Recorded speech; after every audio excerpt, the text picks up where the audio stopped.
And so if you want to help someone, the best way to help someone is not to give them advice, but to listen to them. So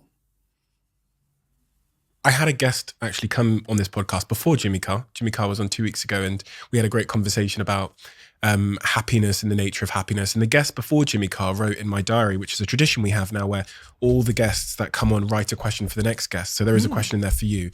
But the guest wrote a question which changed his life, which is, are you happy?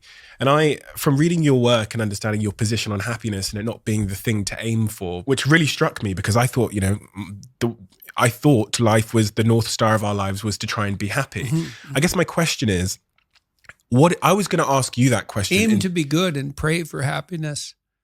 So the question I was going to, is pretty much that is, what is a better question for me to ask you if I'm checking in on you? Because we asked that question with good intentions. Are you happy? What's a better question for me to ask Jordan Peterson?